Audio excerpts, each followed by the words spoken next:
ऐसी ही story regular सुनने और देखने के लिए मेरे YouTube चैनल रिया स्टोरी 2018 को सब्सक्राइब करें और लाइक करें एंड शेयर करें। एक बार की बात है, बादलों के ठीक नीचे बसा एक छोटा और बेहद खूबसूरत गांव था। उसका नाम था रतनपुर। यह गांव इतना शांत था कि यहाँ हवा चलने की आवाज भी साफ सुनाई देती थी। गांव में सीढ़ीदार खेत थे जहाँ सरसों और गेहूं की फसलें हवा में लहराती थी। यहाँ के घर लकड़ी और पत्थरों से बने थे जिनकी छतें ढलवा थी ताकि बर्फ आसानी से फिसल सके। इनमें से एक घर सचिन का था। उसका घर गांव के बीचों बीच था, जिसके आंगन में तुलसी का पौधा और गेंदे के फूल खिले रहते थे।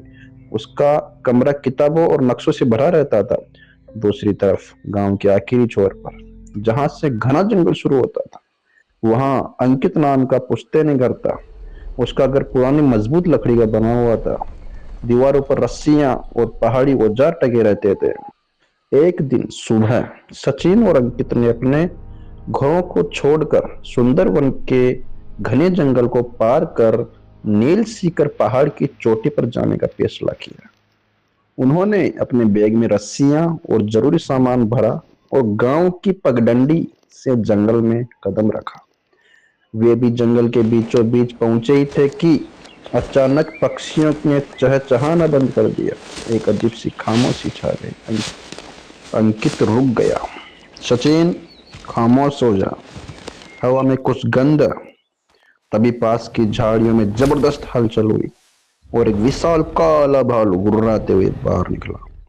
वह अपने पिछले पैरों पर खड़ा हो गया। भागो, अंकित चिल्लाया। दोनों ने पीछे मुड़कर अपनी जान बचाने के लिए दौड़ लगा दी। भालू उनके ठीक पीछे था। उनके भारी कदमों से जंगल की जमीन हिल रही थी। कांटेदार झाड़ियां उनके कपड़े फाड़ रही थी और फेफड़े फटने को तैयार थे। अंकित ने चिल्लाकर कहा, नदी की तरफ चलो, भालू पानी में धीमे होते हैं। वे दौड़ते दौड़ते जंगल के किनारे पहुंचे। सामने कालधारा नाम की नदी उफान पर थी। भालू जंगल की सीमा पर ही रुक गया, लेकिन वह वहीं खड़ा होकर घुर्रा रहा था। पीछे भालू और आगे मौत जैसी नदी। वे फंस चुके थे।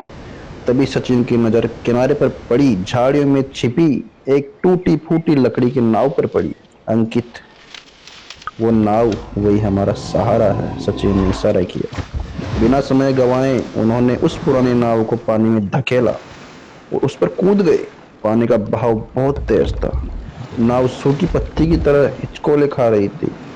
अभी वे नदी के बीच पहुंचे ही थे कि पानी में एक डरावनी हलचल हुई। अंकित का चेहरा पीला पड़ गया। अंकित बोला, सचिन, दाहिनी तरफ देख। पानी की सतह पर दो खौफनाक पीली आंखें थी। एक विशाल मगरमच्छ तेजी से उनकी तरफ बढ़ रहा था। जल्दी नाव चलाओ, सचिन चिल्लाया। मगरमच्छ ने अपना जबड़ा खोला ही था कि दोनों ने पूरी ताकत लगाकर नाव को रेतीली किनारे पर चढ़ा दिया और कूदकर सूखी जमीन पर आ गए। ये बाल बाल बचे थे। सांसें अभी थमी भी नहीं थी कि असली चुनौती अब शुरू हुई। नील शिखर पहाड़ की खड़ी चढ़ाई। रास्ता दीवार जैसा सीधा और पथरीला था। धूप तेज हो चुकी थी। प्यास से गला सूख रहा था। चढ़ते वक्त कई बार पत्थर उनके पैरों के नीचे से खिसक जाते। एक जगह अंकित का पैर फिसला। वह खाई की तरफ लुढ़का, लेकिन सचिन ने फुर्ती से उसका हाथ पकड़कर उसे खींच लिया। उनके हाथ छिल गए थे, घुटने छिल गए थे, लेकिन एक दूसरे को धक्का देते हुए शाम तक वे चोटी पर पहुंच ही गए। नजारा अद्भुत था। चारों तरफ हरियाली, ठंडी हवा ने उनके पसीने को सुखा दिया। वहां से नजारा अद्भुत था। नीचे वह जंगल जहां भालू मिला था एक छोटा सा धब्बा लग रहा था। वह नदी जहां मगरमच्छ था वो पतली लकीर जैसी दिख रही थी, मानो जैसे स्वर्ग हो। वह वहां लेट गए, लेकिन उनकी खुशी ज्यादा देर टिकी नहीं। अचानक मौसम बदल गया। आसमान में काले बादल घिर आए और बर्फीली आंधी चलने लगी। कड़क बिजली उनके पास वाली चट्टान पर गिरी। तूफान आ रहा है, बारिश आना शुरू हो गई है, हमें तुरंत नीचे उतरना होगा, सचिन चिल्लाया। लेकिन कुदरत का कहर अभी बाकी था। भारी बारिश की वजह से जिस रास्ते से वे आए थे वहां भूस्खलन हो गया। चट्टानें टूटकर गिर गई। रास्ता पूरी तरह बंद हो गया। वे एक पतले से छज्जे पर फंस गए। आगे गहरी खाई थी, पीछे खड़ी चट्टान।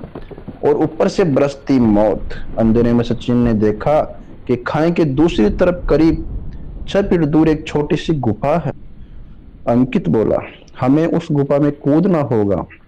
अगर हम यहाँ रहे तो ठंड और बिजली हमें मार डालेगी। नीचे 2-4 फीट गहरी खाई थी। एक गलती और सब खत्म। अंकित ने भगवान का नाम लिया, दौड़ लगाई और हवा में छलांग लगा दी। वह गुफा के किनारे पर सुरक्षित पहुंच गया और लुढ़कते हुए अंदर गया। आजा सचिन, तू भी कर सकता है, उसने हाथ बढ़ाया। सचिन दौड़ा और कूदा, लेकिन संतुलन बिगड़ने के कारण वह गुफा के किनारे तक नहीं पहुंच पाया और पास ही के पत्थर को पकड़कर लटक गया। अंकित, सचिन की चीख तूफान में गूंज गई और अंकित बिजली की रफ्तार से आगे बढ़कर सचिन की कलाई थाम ली और बारिश और कीचड़ के कारण अंकित खुद भी फिसल रहा था। दोनों की जान दांव पर थी। अंकित ने दर्द से चीखते हुए अपनी पूरी ताकत झोंक दी और एक झटके में सचिन को ऊपर खींच लिया। दोनों गुफा के अंदर गीली जमीन पर गिर पड़े, बुरी तरह हांफते हुए। बाहर तूफान तांडव मचा रहा था, लेकिन वे सुरक्षित थे। पूरी रात उन्होंने उस गुफा में एक दूसरे के सहारे कंपाते हुए बिताई, अपने गांव रतनपुर की उस शांत सुबह को याद करते हुए। अगली सुबह जब सूरज निकला तो तूफान शांत हो चुका था।